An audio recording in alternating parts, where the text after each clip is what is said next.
Bonjour et bienvenue sur Aki Télé. Aujourd'hui, nous sommes à Castillon-la-Bataille pour la pose d'une plaque. Alors, monsieur le maire, c'est quoi cette plaque? Qu'est-ce qu'elle représente? Cette plaque, c'est la concrétisation symbolique de 7 ans de travail, d'analyse pour pouvoir lancer l'aménagement du centre-ville de Castillon. C'est donc un moment symbolique très fort puisque nous commençons les travaux de réaménagement des espaces publics à l'entrée de Castillon-la-Bataille pour aussi donner envie à celles et ceux qui passent sur la route départementale d'entrer dans cette belle ville. Pourquoi l'entrée de ville? Parce que l'entrée de ville, vous savez, c'est la carte de visite. Alors Castillon a 2 cartes de visite. Nous avons les quais, magnifiques, côté d'Ordogne, qui ont été intégralement rénovés. Et nous avons la nécessité de travailler sur la carte de visite d'entrée côté route départementale. Et nous le faisons avec des partis pris très forts. Désimperméabilisation des sols, plantation d'une 40aine d'arbres, réaménagement du stationnement tout en maintenant le stationnement pour les commerçants. Et le souhait, c'est de donner à voir et de donner envie aux personnes qui passent d'entrer dans notre ville. Alors, c'est un projet qui est étalé sur 10 ans à peu près?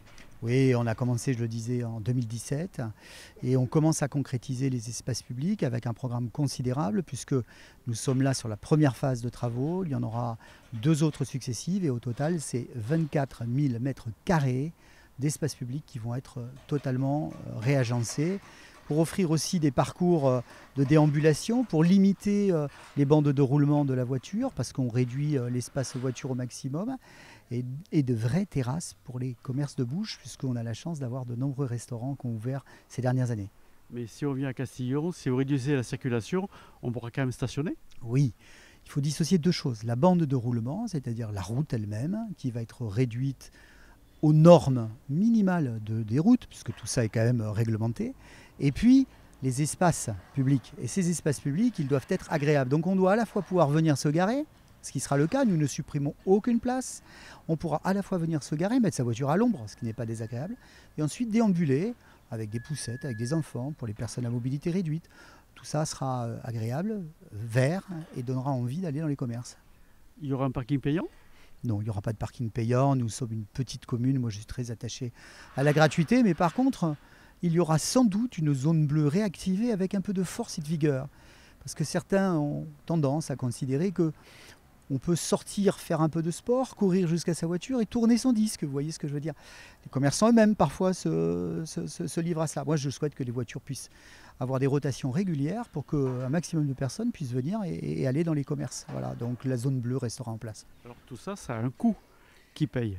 Alors tout ça a un coût. Le coût de cette phase sur laquelle nous sommes aujourd'hui, c'est un peu plus d'1,4 million. Et parmi les financeurs, il y a évidemment l'État qui prend une part importante, 600 000 €. Le département a été sollicité et évidemment la ville viendra financer une partie de ces projets. Ce qu'il faut comprendre, c'est qu'on ne peut pas réussir ce type d'aménagement d'espace public si tout le monde n'est pas autour de la table. État, région, département, banque des territoires, ville, intercommunalité.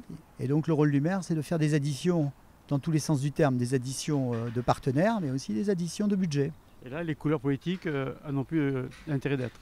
Ce que je dis souvent, quand vous avez un projet d'intérêt général, avec une stratégie cohérente, avec des choses qui sont ancrées dans la durée, vous arrivez à embarquer l'ensemble des collectivités, toutes tendances politiques confondues, parce que chacun comprendra que ces aménagements que nous mettons en place, pas les aménagements du maire ou du conseil municipal, ils sont là au profit des habitants de la ville, c'est le projet des habitants.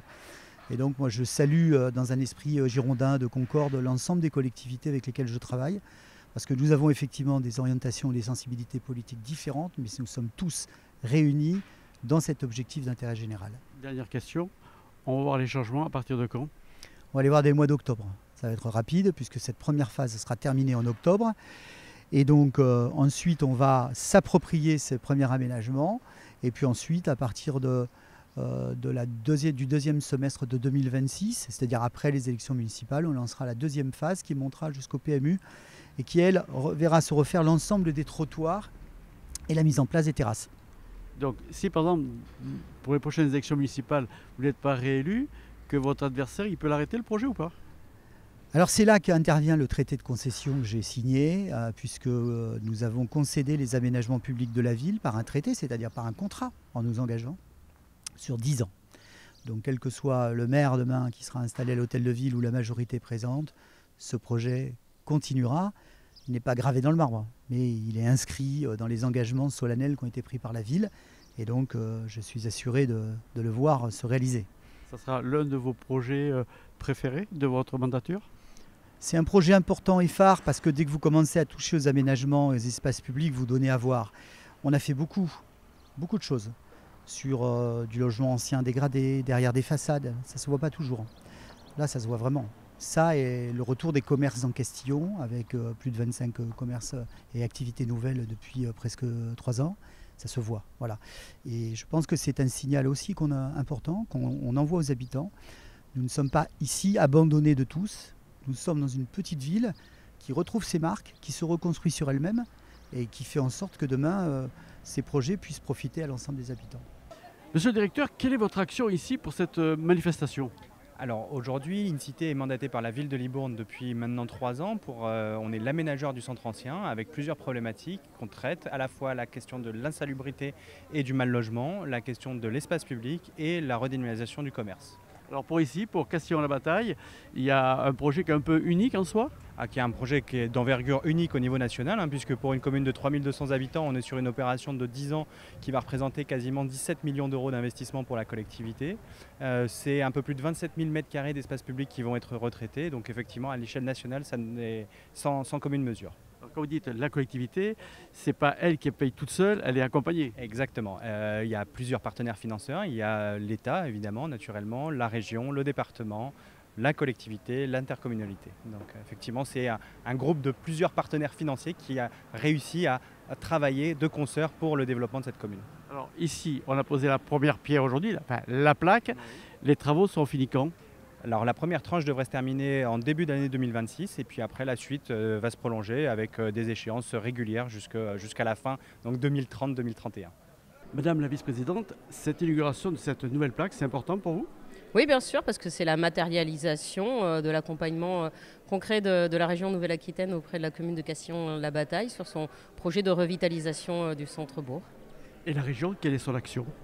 Son action, c'est d'abord une action en ingénierie, parce qu'avant de pouvoir faire sortir de terre des projets, il faut d'abord des développeurs. Donc on a financé la commune de Castillon en ingénierie avec un chef de projet. Et puis c'est un peu notre laboratoire, en fait, Castillon-la-Bataille, sur les sujets de revitalisation des centres-bourgs, sur lesquels on s'est engagé. Et c'est une des premières communes que l'on a labellisé revitalisation de centre-bourg avec la Nouvelle-Aquitaine.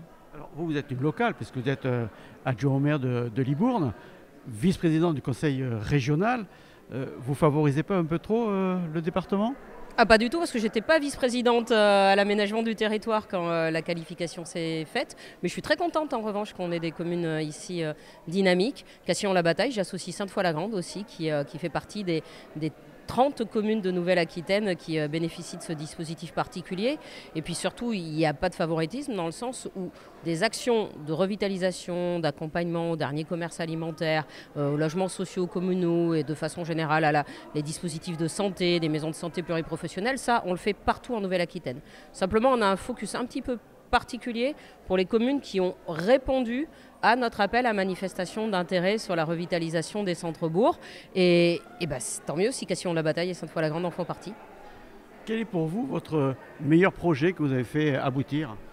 Ça, il y en a plein, mais il y a un projet global auquel je tiens beaucoup et qu'on ne connaît pas assez, c'est l'accompagnement de la région sur les commerces alimentaires et les derniers commerces alimentaires, parce qu'on sait que ce sont des lieux de vie et des lieux qui sont indispensables pour les habitants. On parle souvent de la déprise en ruralité, de la déprise démographique, de la difficulté des territoires ruraux, et c'est vrai qu'il est parfois difficile pour les habitants de ces territoires-là d'avoir accès à des commerces alimentaires, et pourtant c'est quand même la base, c'est une nécessité de premier rang d'avoir accès à des commerces alimentaires, et donc très heureuse qu'on puisse accompagner partout en Nouvelle-Aquitaine des boucheries, des boulangeries, des halles, des marchés couverts, des multiples ruraux qui font que on participe un peu à ça. Voilà. Allez, l'activité, je suis avec le président du département de la Gironde. Vous avez fait allusion aux petites communes rurales. C'est votre cheval de bataille, monsieur le président? Oui, je crois que le département a toujours voulu faire en sorte que dans une Gironde qui est très fracturée entre la métropole qui représente la moitié de la population sur 7% du territoire et donc l'autre moitié qui vit sur 93% et notamment des territoires ruraux comme ici, eh bien il est absolument essentiel que nous puissions continuer à appuyer ces campagnes parce que la campagne doit avoir les mêmes droits. Les habitants qui habitent ici à Castillon doivent avoir les mêmes droits que ceux qu'ont les habitants de la ville. Donc il faut développer des services, développer des équipements, développer des infrastructures et c'est ça que nous aidons ici avec un contrat de ville d'équilibre. Vous avez fait une allusion au téléphone, la fibre. Vous avez dit qu'il ne faut pas les oublier aussi, les gens ruraux. Oui, je crois que c'est pour moi un des chantiers dont je serai le plus fier parce qu'il va partout pour toutes et tous. Développer la fibre optique dans toutes les maisons de Gironde pour faire en sorte que tout le monde puisse avoir le très haut débit, c'est aujourd'hui une nécessité dans la vie quotidienne et donc je suis très fier que nous puissions cette semaine démontrer que nous sommes allés au bout de ce chantier qui est le plus gros chantier de déploiement de fibre optique de France. Comme vous avez dit, c'est quand même le département qui finance et qui amène la fibre. Il n'y a que l'opérateur qui se branche. Alors c'est le département qui a pris l'initiative avec les communautés de communes. On est financé aussi par l'État, on est financé aussi par le département, les communautés de communes, un peu par l'Europe également.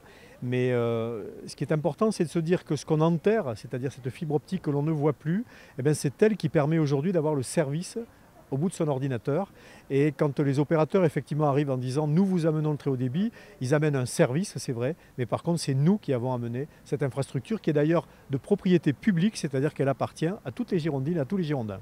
Alors, en début d'année, vous avez été l'oiseau de mauvais augure en annonçant plein de mauvaises nouvelles. Il n'y aurait pas de subvention pour les mairies, qu'elles mettent 0 pour la subvention. Là, aujourd'hui, vous avez plein de bonnes nouvelles. Un bus, la fibre et quoi d'autre encore ? Alors, on a des bonnes nouvelles parce que nous continuons nos engagements, ce qu'on a pris par le passé. C'est vrai que cette année est une année un peu particulière où nous retenons évidemment un certain nombre de soutiens parce que nous n'avons plus les financements, malheureusement, en tout cas à la hauteur de ce que nous attendons. Mais il y a des bonnes nouvelles malgré tout. On est en train de travailler notamment à un service public girondin de l'autonomie, c'est-à-dire comment on facilite l'accès aux droits des personnes âgées ou des personnes handicapées. Il y a effectivement l'achèvement du chantier de fibre optique. Il y a aussi quand même des collèges qu'on inaugure qui étaient lancés précédemment et que nous menons au bout. Donc il y a effectivement encore beaucoup de choses qui sont faites par le département. Le budget reste quand même d'1,8 milliard au lieu d'être de 2 milliards avant, donc c'est 200 millions de moins, mais il reste quand même un budget conséquent. Donc là jusqu'à présent, le département lui est toujours à la pointe de la proximité. Demain vous allez inaugurer un stéthoscope ? Alors demain, j'inaugure un centre de santé dans ma propre commune en l'occurrence qu'on est en train de lancer. Ça sera non pas une première pierre mais un dépôt de stéthoscope. On va en fait rentrer dans un cylindre qui sera coulé dans un parpaing, une affiche avec un stéthoscope dessus et c'est ça que nous allons laisser comme témoignage du lancement de ce chantier pour l'avenir. Voilà, ainsi se termine notre reportage ici à Castillon pour la pose de cette fameuse plaque. Et moi je vous dis à très bientôt sur Equitélé. D'ici là, portez-vous bien.